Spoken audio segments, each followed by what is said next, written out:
The shot tore through the dry cactus before anyone had time to breathe. Glass rang, a mirror-spidered sawdust leapt. Whiskey climbed the air and stung the nose. Chairs scraped. A woman yelped and ducked behind a barrel. Wyatt Cole did not move. He stood with one hip to the bar, a half-inch of rye in his glass eyes, calm as winter. The drover who fired was pink with drink hat twisted over one ear, a bottle in his offhand. He waved the revolver like it was a lantern. "Nobody cuts me off," he said. Spit shined his lower lip. "Another bottle or I decorate this room." Old Hank behind the bar had a towel pressed to his hairline. The towel bled through on one edge. He met Wyatt's eye for a half-second, then looked down like a man stepping around a grave. "They warned you," Wyatt said. His voice was quiet. "You did not listen." The drover blinked at the sound of it, tried to square his shoulders, lifted the gun. Wyatt's Colt Silver flashed once in the slant of late sun. The crack hit like a slap. The drover's hat spun. His gun clanged to the floor. The bullet had found meat just below his shoulder, enough to part him from violence. He sat down all at once. The bottle rolled and knocked a chair leg ticking in the hush. No one clapped. No one cheered. A breath moved through the room, the kind that comes after a storm misses your house by a yard. Wyatt thumbed the hammer down and holstered. He did not finish the rye. A boot scraped near the stove. Eli Boone stepped from the shadow where the light did not reach. Tall, lean coat, frayed at the cuff. He picked up the drover's fallen revolver, broke it open, shook his head, and set it on the bar. His left shoulder rode a little high the way a door hangs after a hard winter. He lifted his right hand and touched 2 fingers to the brim in Wyatt's direction. No smile. The greeting landed anyway. "Still got a soft spot for shoulders," Eli said. "Better than funerals," Wyatt said. The bat wings slammed once. Sheriff Abel Redding came in with his hat in his fist and dust on his knees. He paused long enough to see the blood, the glass, the drover holding his arm like it might run away. He set his hat on his head and let out a breath. "Cole," he said. "I figured." "Hank was losing a bar," Wyatt said. "And I am losing a town," Redding said. He reached into his coat and slid a yellow envelope across the bar. Red. Wyatt tore the telegram open. The paper crackled like dry leaves. The ink bled in one corner where it had got damp. He read it once and felt the room shift a fraction. He read it again to make sure his eyes were telling the truth. "Calder Voss," he said. Eli's jaw worked like he had bit down on a pebble. "What now?" Redding nodded at the paper. "Caldwell Place, North Fence. They tied her up and dragged her a ways before that. Name is Nora Caldwell. 500 for information that holds. Another 5 if she is brought in with the man who did it. Sheriff's Office of Silver Mesa stands as witness." Old Hank swore in a whisper. The drover looked like he wanted to be far away from his own skin. Outside, a wagon rolled by, wheels squealing for grease, a thin sound that made the room feel emptier. Wyatt folded the telegram and slid it into his vest. The sun found the ivory on his Colt. The eagle carved there glowed a little, its wings worn smooth where a hand had rode the butt for years. Eli's gaze tripped on it. "You ever notice," Eli said, casual as a man can be, "that grip sounds different when it taps the wood?" Wyatt drummed it once with a knuckle, a small muted ring under the ivory, quick as a swallowed breath. "Feels fine," he said. "Feels lighter than fine," Eli said. He did not push it. He never did. A man in the far corner made a noise through his teeth. Dr. Silas Hart had a needle pinched between 2 fingers and a sailor from the freight house under his hand. He tied off the stitch, snipped the thread with a pocket knife, and set the sailor upright like he was launching a boat.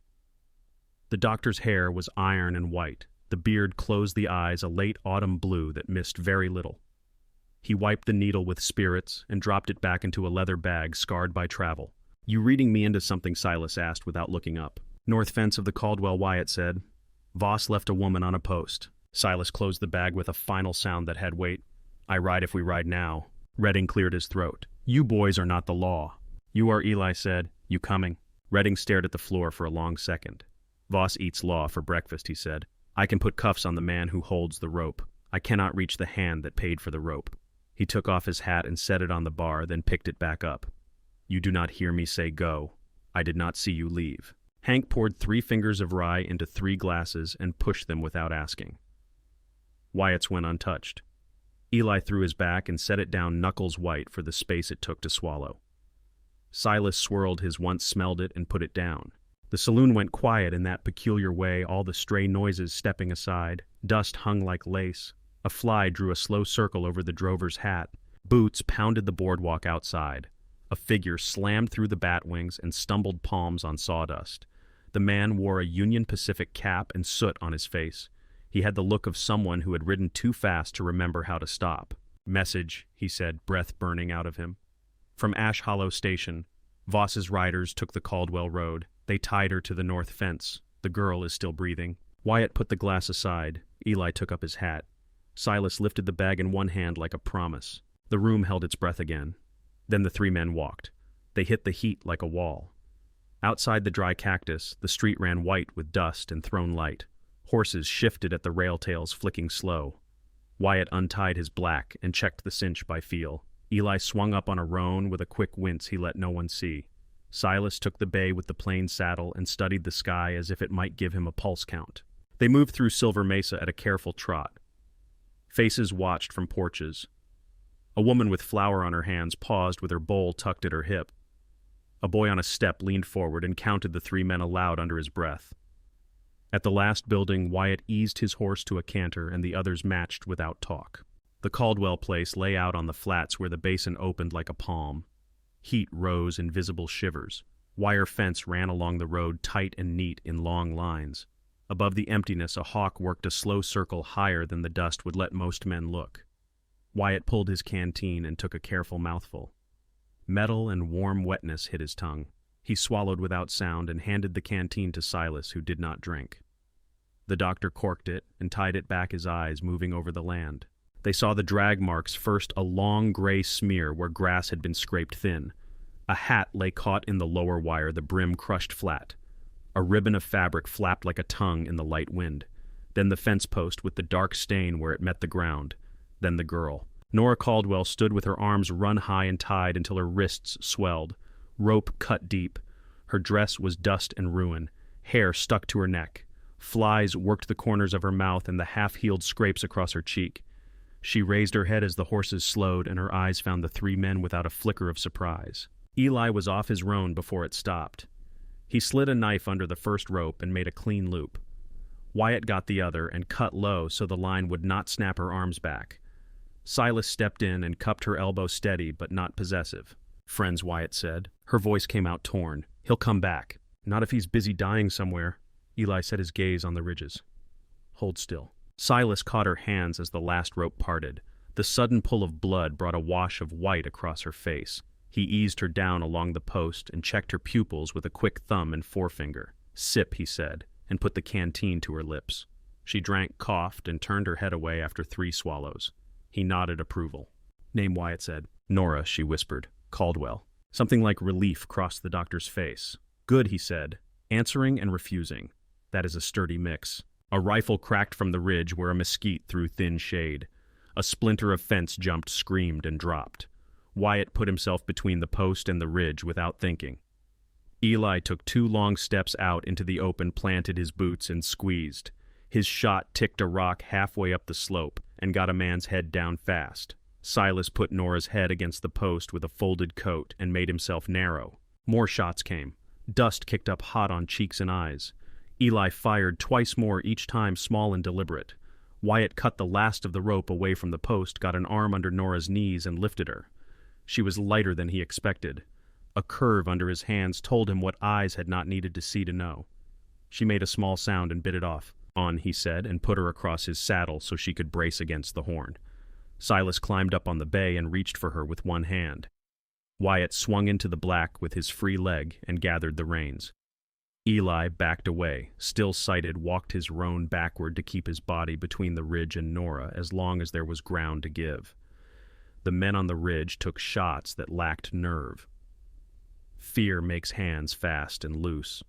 The 3 riders turned down the lane at a foxtrot. A pair of Voss riders had set up at the lower gate, probably bored until the noise upfield woke them. One stood in the road with a Winchester high and his hat low like men who have seen pictures of soldiers. The other rested his horse crosswise and tried to look mean from the saddle. He did not quite get there. "Hold," the man with the rifle called. "State your business." Silas kicked his bay 2 steps forward and let the leather bag swing where the light could find it. He raised it the way a priest raises a book. "Doctor," he said, "heat stroke, or a baby coming too soon. You want to argue with a doctor when a woman is on the edge. Tell your pride how that will look at supper." The rifle wavered. The horseman glanced at his friend with a face that had not yet learned to hide doubt. I have laudanum and ice cloth and a Bible if it settles your nerves, Silas said. Or I can sit here and watch you explain to Calder Voss why you killed him a doctor and a woman he meant to keep. The rifleman stepped back. He made a small gesture with the barrel that said, "Go on," but not in words. Wyatt touched the black with his heel and did not look away until he had to steer past. Eli let out the breath he had been holding and smiled with half his mouth. They took the lower road toward the cottonwoods and the thin ribbon of the creek. By the time the sun slid behind the low ridges, the world had turned a shade cooler and the air held a smell of damp where the stream cut through. Ash Hollow Station sat in a small cup in the ground. A platform ran along the single track. A pot of a lantern should have been hung by the door where travelers could see. It was not lit. In the corral, 9 horses stood head to tail, quiet, but lathered at the haunches. That was too many and too wet for a slow day. Wyatt drew up before the threshold. The station door stood ajar. He could see shelves of tinned soup and sugar and a crate of kerosene with one side cracked open. No clerk, no cough, no scrape of a chair. Eli slid down and touched the door with his fingertips. It swung further inward with a tired noise. Running Fox, a voice said from the shadow cut by the porch rail, "Do not shoot the man who helps you." Wyatt turned his head. A lean figure in buckskins eased out of the dusk and let his rifle show first. Long hair hung behind his shoulders with one eagle feather caught high. His face was set and still not unfriendly. "Wyatt Cole," the man said. He gave Eli a small nod and looked long at Silas and the woman on the horse. "She is hurt." "Grazed rope and sun," Silas said. "Thirst. The rest is mine to say if you want words. My name is Silas Hart." "I know your name," Running Fox said. "Chief Gray Eagle says you sew a man up the right way." His gaze drifted toward the tracks. "Men of Voss have been in and out all day. Men of Western Meridian came through and asked questions with their hands on their guns. They all ride the falls. The water from those caves feeds streams across the North Range." Wyatt felt his jaw tighten. He touched the brim of his hat to a place that had no sweatband. "You know why Voss wants the Caldwell land." "I know more than I can say in front of walls," Running Fox said. He stepped back into full view and squinted at the dark windows. "The station smells wrong. It smells like fear and oil and too much horse." Eli moved to the side and put his shoulder against the doorframe. He held his revolver low and out of sight. Wyatt brought Nora down and carried her inside. The main room had a counter with a cash box, a pot-belly stove cold as a stone, a long table where the telegraph set sat quiet, arm at rest. A kettle that should have steamed on a back plate held a skin of dust. The station agent's chair lay on its side. In the back room there was a cot and a faded India print curtain. Silas set Nora there and checked her pulse again. He lit a lamp with a match from his own pocket. The circle of light felt loud. "We move careful," Eli said.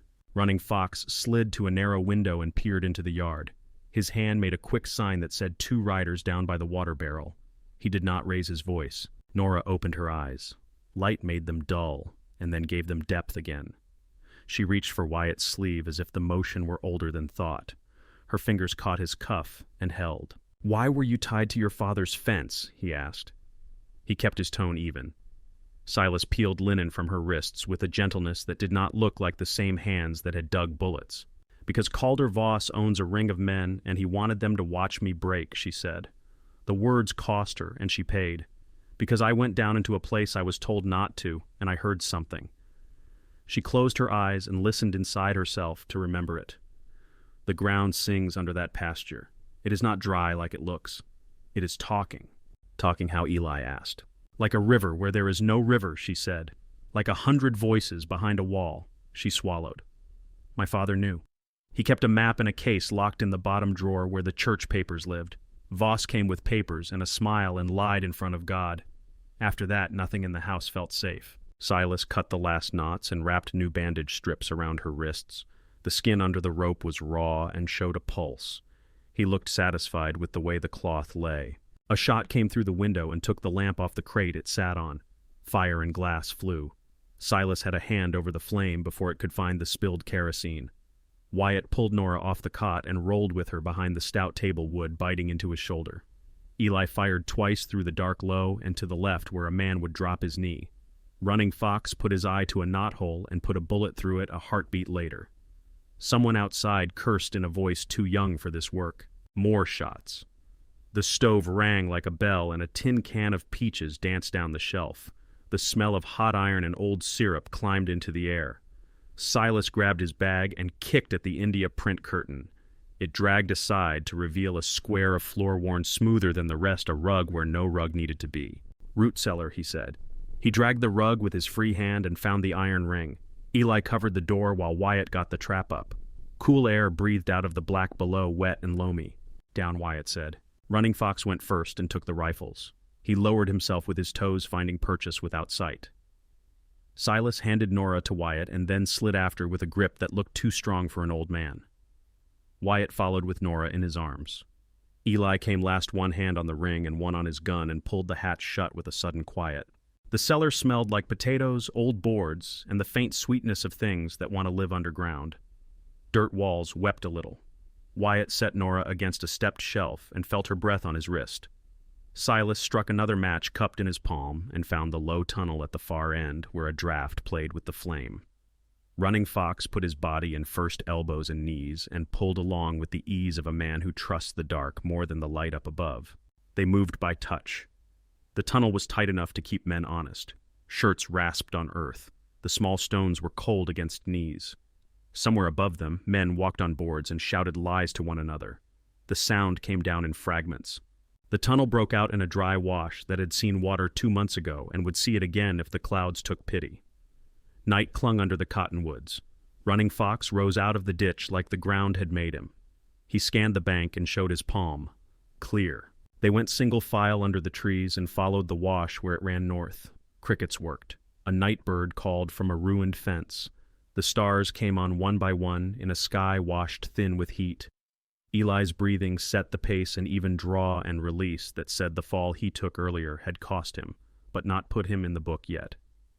Wyatt carried Nora again for the last stretch and felt the warmth of her through his shirt. Silas walked at his shoulder with the bag against his hip. The hunting cabin lay in a stand of pines with bark that whispered if you leaned in. Light leaked very faintly from the seam where the shutter did not meet the wall. The door had a hoop of rawhide for a handle, and a latch someone had carved out of oak with time and love. Running Fox touched the latch with 2 fingers and looked to Wyatt. Wyatt nodded. They went in. Inside was one room, a bed frame of aspen poles with a pile of pelts, a table with a crack down the middle hooks near the fire where a kettle could hang or a jacket could shed rain. Silas set his bag on the table and opened it in one remembered motion. He made the light again. He poured liquor over his hands and over a folded rag and over a curved needle, and he did not waste a drop. "Lay her," he said. Wyatt set Nora on the pelts. She clenched her teeth as cloth lifted off her side. Silas cut the dress just above the hip where the fabric was stuck to her. Blood had mostly clotted. The groove was ugly and shallow. He breathed once to steady a tremor in his fingers that would not show otherwise and began to clean the wound. Nora gripped the edge of the bed frame. Eli offered her a strip of leather, and she took it between her molars without comment. Wyatt held the lamp steady and did not blink. He sewed with neat short work.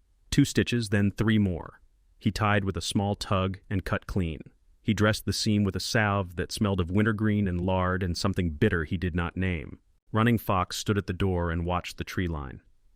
His bow leaned in the corner, though he held the Winchester. He did not speak and did not shift weight unless it was necessary to live longer. When Silas finished, he wiped his hands and sat back on the stool. Sweat ran in his beard. He looked older with the lamp below his chin and the lines setting deep in his face. "She will hold," he said. "She will want water and rest."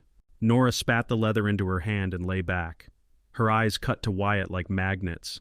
There was grief in them and something else that did not yield. He set the lamp where the light would not fall directly on her and found her canteen again.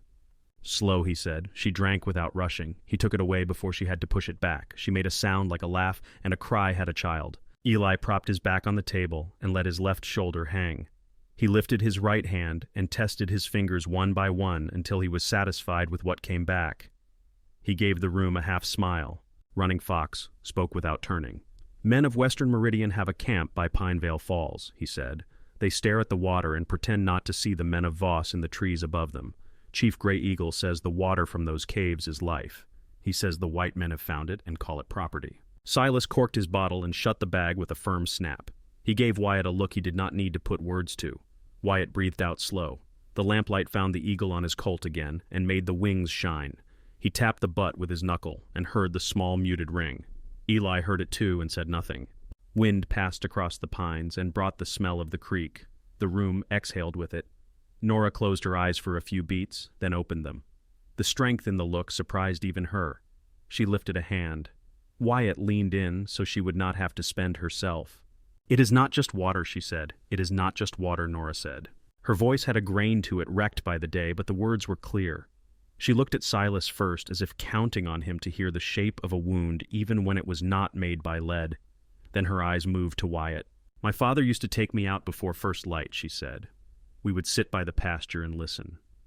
If you put your ear to the ground, you could hear it, like a river, only it was under your hand. He said the land was thirsty, and God had put the answer underneath." Running Fox watched the trees through the slit of the shutter. He did not speak. Eli leaned against the table and rolled his left shoulder until it clicked. Nora lifted a hand to her side. Her fingers came away clean. Silas had done neat work. The sight steadied her. "He mapped it," she said. "Every vein he could find. He was meeting with a young survey man who kept showing up with mud on his boots and too many ideas. Samuel Cole. They would talk like men who already saw a thing built, not just imagined. They drew a plan to lift and split the flow so no one gate could shut off a town." Wyatt felt the room tilt. Samuel's name felt like someone had set a glass down too hard. "Where is the map now?" he asked. "Where Voss could not see it," she said. "My father hid copies, but he trusted Samuel with the lines that mattered." The lamp threw warm light on Wyatt's holster. The carved eagle on the Colt seemed to look back. His thumb rubbed the ivory the way it always had when his mind went to his brother. Eli's eyes tracked the motion and did not let go. "Samuel told me something," Nora said. "It sounded like a joke at the time. We were on the porch and he said if anything happens to me, the eagle keeps watch. I thought he meant his marksman kit, something soldiers say to feel brave. He had a way of making even warnings feel like weather you could stand under."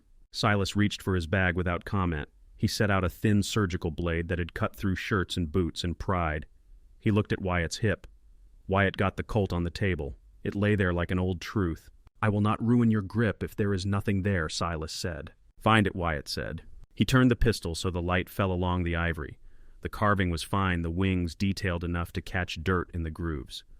Silas found a seam at the base where a file had once lifted a whisper of material. He slid the blade under that line. There was a small resistance, the kind of stubbornness that yields when it is time.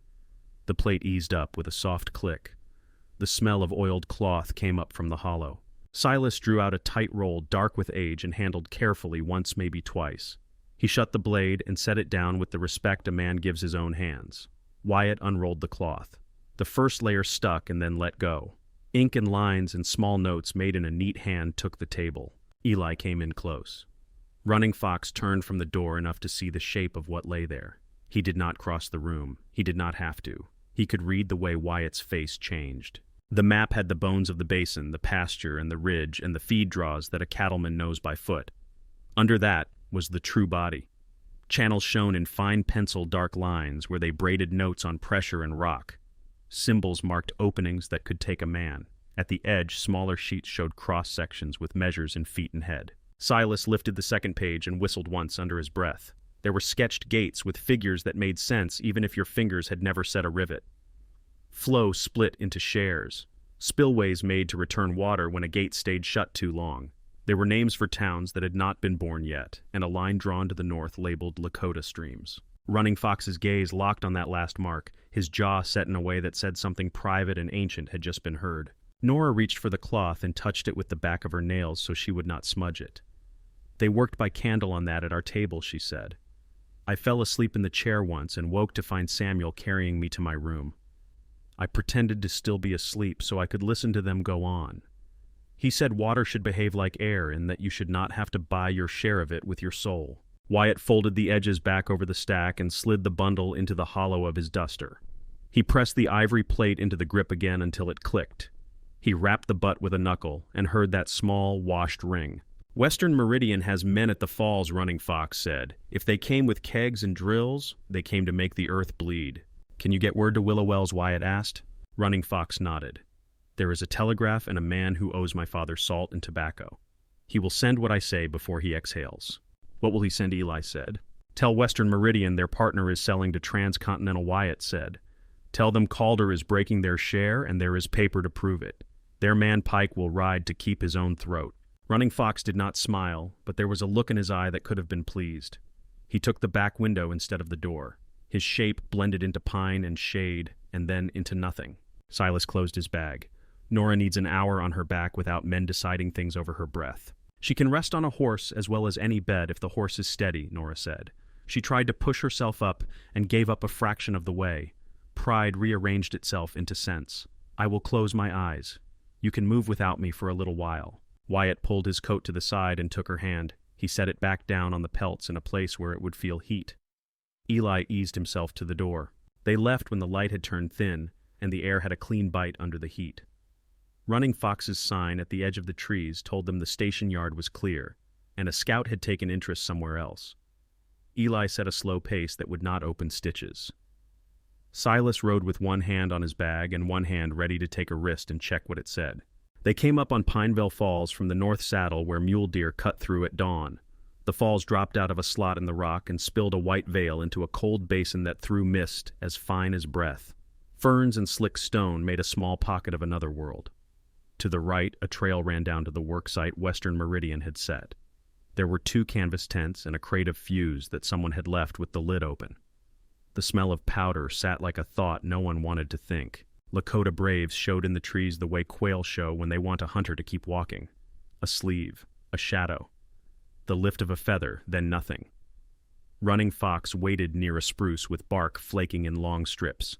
He raised a hand in greeting without sound. 6 men at the camp, he said. 2 more inside the mouth, watching the lanterns. They move like they do not want to be there. Wyatt watched the rhythm of the guards.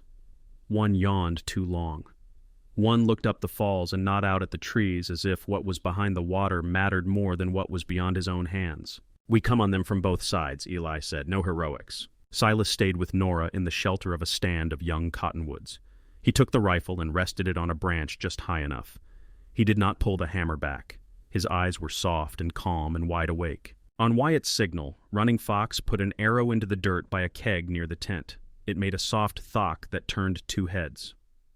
Eli stepped out from the left and put a round into the ground in front of the nearest boot. That man forgot he had a rifle and remembered he had legs. Wyatt moved in from the right with his Colt low. "Drop it," he said. The first guard obeyed. The second shook once and obeyed too. The pair at the tent hands went up. The 2 at the mouth hesitated as if pride might grow a spine, then they slid their rifles down and let them ride the rocks. Wyatt crossed to the falls. Cold hit his face like a hand. He lifted the veil with his shoulder and let the water hammer his coat. Inside the cavern mouth, the air changed to stone and damp and a hum that translated in the bones as sound. The floor had a slick slope. Lanterns hung on wire nails. The passage widened and breathed. A man in engineer's canvas worked at a charge on a buttress of mineral that had taken 1,000 years to build. He hummed to keep fear from chewing him. Beside him, another man stood with a long rifle leaned within reach. He had a face made narrow by hunger and will. His hair was cut short at the temples where a hat would rub. He lifted his head at the change in air. Wyatt knew him before his eyes were done with the focus. Harlan Cole. The mouth thinned into something like a smile and did not make it there. His hand floated toward the rifle and then stopped. He looked at Wyatt, then past him at the fact of the world, then back. "Cousin," he said in that near whisper that had made men afraid far from his breath. "That is a surprise I almost hope I deserved." Wyatt walked in until he could see both the rifle and the engineer's shaking hands. He kept his Colt down and ready because a hand that is not pointed at a man reads as hope, and hope saves bullets. "You died at Chancellorsville," Wyatt said. "An empty box makes grief lighter," Harlan said. "It was a kindness to Mother. I suppose I owe you thanks for carrying it." The engineer swallowed and set the spool of fuse down too quickly. It rolled a foot and stopped. He kept his eyes on the rock because that was the safest thing to look at. Eli came up on Wyatt's left with his gun at his thigh. Running Fox took the slope behind the workplace and found a shelf where he could drop down if he had to. Silas and Nora stayed back with the steam and the light close enough to run far enough that the first volley would not find them with accident. "You have a fine rifle," Harlan said to Eli without moving his eyes off Wyatt. "I might have taught you with it if life was simpler." "Life is what it is," Eli said. Harlan let the rifle rest against the wall, a show of trust that was not trust. He touched the cap box of the long gun with his fingertips, as if to remind himself of their names. "You always were the careful one," Harlan said to Wyatt. Counted your cartridges, counted your breaths, counted the way men's eyes moved before their hands did. Samuel counted better, Wyatt said. Harlan flinched. It was small, but it was there. He looked past Wyatt again into the black. He seemed to listen. Somewhere water ran under rock. The sound built and fell patient. I am being paid to move a river, Harlan said. The men who pay me think water is a horse you throw a lariat on, and maybe they are right for a time. I am being paid better to make sure no one shoots me while I do it. Voss paid you to kill a boy with maps, Wyatt said. The air sharpened between them. Harlan's mouth tightened. I did not pull that trigger. The engineer cleared his throat. Charges are almost set, he said, and then looked sorry he had made noise. Harlan did not turn his head toward him. Outside, the fall's hooves struck stone in a pattern that said men had come in a hurry and were trying to look like they had not. A voice called for men to come out with hands where they could be read. The echo off the cliff made the words hard and flat. Byron Pike, Eli said. He did not smile. It was observation, not pleasure. Harlan looked past Wyatt one more time, and then made a small movement that was almost a shrug. You brought another hungry dog, he said. One employer is all I can manage. Wyatt heard boots splash in the shallows at the mouth. He lifted his Colt to chest height. He did not aim at Harlan's skull. He aimed at a place that would take away choices without taking away breath. A horse outside gave a sudden high call, sharp and close. The sound bounced off the stone and made the engineer glance toward the light. It made Harlan's eyes flick that way too. In the same breath, Harlan's hand found the rifle and brought it up like he was born with it. The barrel swung not to Wyatt, not to Eli, but to the place where Nora stood in the pale glow at the edge of the water. Wyatt moved. The shot cracked. The cavern took the sound and flung it back. The shot took a lace of water off the veil and broke a chip from the wall by Nora's head. She flinched and held where Silas had sewn her. Wyatt pulled her back into the shadow at the mouth. The engineer froze, his hands held away from the charge as if the rock might bite. Harlan slid a half step, the long rifle flowing with him. Eli fired first. Harlan dropped behind a mineral column and the shot slapped stone. A flake cut Eli's cheek. The cavern filled with the rip of echoes that made it hard to hear yourself choose. Harlan put one round into a hanging tooth of stone that looked soft until it fell. The stalactite ripped loose with a crack like timber giving. Eli had 1 foot on a ledge to take angle. The falling rock shattered on the shelf and the shelf went to gravel. Eli dropped 12 feet and landed hard on the flat below. His breath left him like a kicked door. His bad shoulder took the ground and a hot white went through him. He rolled behind a boulder and let the world stop tilting, then pushed his revolver out into the aisle the width of a man's hips. Still here, he called. The sound of it steadied Wyatt more than he would admit. Calder Voss stepped from the dark like he had been carved there. He wore a city coat and a smile that did not know what it was for. He held a polished pistol and a packet of paper with a red ribbon. His boots squelched in the spray. The engineer flinched at his voice before Voss spoke. Move it, Voss said without looking at the man's face. We are late to our own fortune. You should go tell the preacher you plan to marry the river, Eli said from his rock. I want to hear him laugh. Voss saw Nora by the mouth, then saw the line of her jaw and the bandage under her dress. The smile shifted. He raised his pistol. Nora pushed off the wall and crossed the few steps toward him with a steadiness that belonged to someone less torn. Silas had left his scalpel on the crate when he eased her in the blade bright against the dull wood. She took it without asking. When Voss tracked the pistol her way, she stepped into the shot and drove the steel into his shoulder. The pistol went off into the ceiling. The report rang. Grit and dust fell like fine rain. Voss shouted a raw, ugly sound and spun. His eyes were new now, full of a thing money cannot quiet. Wyatt shot him in the chest while he still bellowed. The Colt's voice was clean and short. Voss staggered and met the stone edge at the platform and went backward, arms opening like a man who had heard a joke late. He fell to the floor by the river, with his papers sliding away like a flock of birds called east. Harlan lifted the rifle toward Nora a second time, and Wyatt threw himself across the line of sight. The shot came and tore Wyatt's coat at the shoulder, hot enough to make him think fire. He felt nothing for a breath, and then heat bloomed. Harlan moved again, already thinking about the next place the bullet should go. Running Fox's arrow came into the space where the detonator box sat. It thudded into the wood and split it, cutting the wires in a bright little snap. The engineer made a broken sound and put both hands up like a child. Byron Pike came in under the water with 6 men, hats low and guns held neat. He took in the broken detonator Voss smashed against stone Harlan behind his column, the map packets in the water shining with oil. He did not draw his own pistol because he had already considered every angle outside. "Mr. Pike," Wyatt said. He kept the Colt where it needed to be and let his voice carry a plain truth. "Mr. Cole," Pike said. He stepped to the side so no man could put a bullet through him by mistake and raised 2 fingers. His men spread in a way that filled the room without making shapes that invite shots.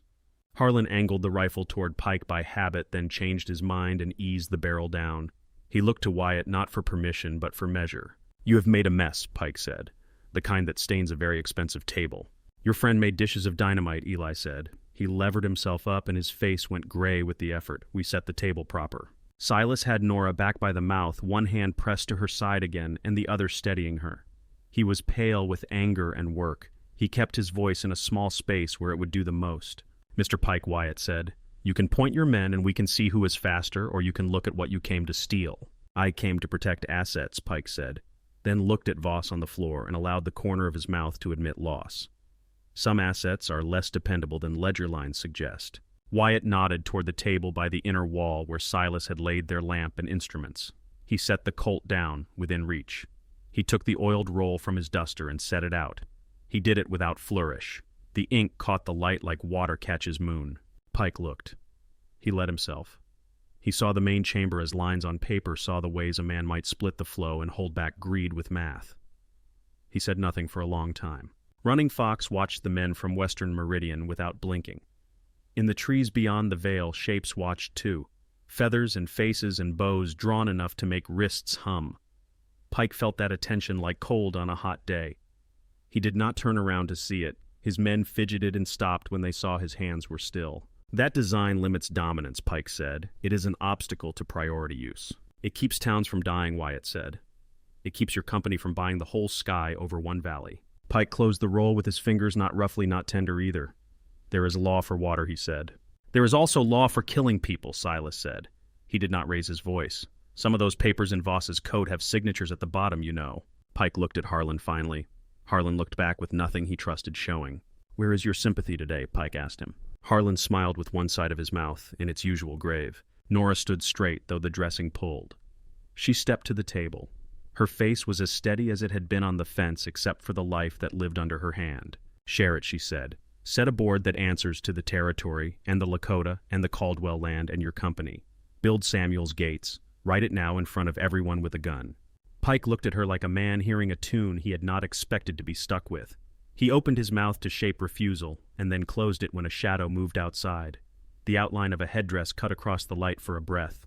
Voices in Lakota rose and fell talking to each other without fear.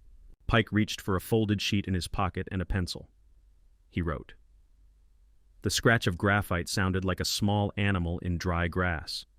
He did not pause for his men to talk him out of it. He put his name where a name should go. He slid the pencil where Wyatt could take it. Wyatt Cole Wyatt said quietly to himself, he did not write that. He tapped the paper to let Pike see the trick. The Caldwell estate signs this. The Lakota chief signs this. The sheriff signs this. Then the governor does not tear it up. Pike's eyes flicked and caught Silas's bag. "You are Dr. Hart," he said. "Your testimony travels. I remember your handwriting from a hospital rail car up near Fort Donelson. I remember patching men you sent into rifles," Silas said. "They came apart the same as others." Pike kept his face polite. He tucked the paper away not so deep a pocket that it could be called hiding. He nodded once. It passed for respect, maybe just for gravity. Wyatt looked at Nora. She had not moved her hand from her belly. He leaned in so the others would not hear him. He kept his eyes on hers so she could choose to lie or to let him stand in the truth with her. "Tell me," he said. She did not blink. "Samuel," she said. He did not know it yet. He was making plans, and all of them were about water, and he could not see the one that made me. I meant to tell him with coffee and eggs, and I did not get there. Wyatt let the breath in his chest slow so the pain in his shoulder did not argue. He nodded once. It set something new at the center of his effort. He touched his hat brim, and it felt like the first time he had worn one because someone wanted him to. Harlan set the rifle down with its butt on stone. He looked at Voss and then at the river. "Do not pretend this is done," he said in a conversational voice. It was not a threat. It was a man telling the room the weather report. "Take a walk," Harlan Eli said. "Or sit with the dead if that is your taste." Harlan looked at Wyatt one last time. There were 2 boys from a Missouri farm trying to find each other in that look. They did not. Harlan moved for the back tunnel and was gone into the parts of the cave that were not yet on any drawing. They carried Voss out. when they crossed back through the veil. The spray washed his coat until it looked like someone who might still be spoken to. Pike stood aside. Men from Western Meridian kept their mouths shut, even when they wanted to spit. Outside in the light, Chief Gray Eagle stood beside Running Fox. The chief's face did not announce opinion. He took the measure of the company with a single pass of his eyes. Pike touched the brim of his hat in a way that made room for a treaty that had not been inked yet. They bound the broken wires of the detonator and packed the kegs away from curious fire. Silas washed blood from his blade and wiped it on his jeans and put it back in its slot. Eli tied his arm against his chest with a band of cloth and told his body what it would accept. By night the falls sounded softer because men had stopped shouting over them. They set a small fire in the trees and kept it low. Running Fox took first watch and the shadows leaned close to listen. Near midnight a horse came to the edge of the trees with foam on its neck and a man who had outpaced fear to find breath for the words he carried. He slid down and held onto the saddle with both hands while his chest pumped. From Silver Mesa he said to whoever could hear, "Byron Pike, shot in his bed at the Silver Dove. Folks are saying Lakota came down from the north. People are angry." The night put its weight on the last word. The horses shifted. The falls kept falling. Wyatt stared at the messenger as if listening to the end of a song, and only now hearing the quiet between notes. He reached for the Colt at his side and felt the carved ivory under his hand and the rolled weight hidden within. It was still there. It felt heavier. He stood and the fire threw his shadow long across the trunks. They broke camp before first light. The falls breathed cold into the trees and left mist on the horses' flanks. Running Fox rode ahead without a word. Eli set his arm tight in a sling and kept pace. Silas checked Nora's bandage, listened at her belly with his ear, and nodded once.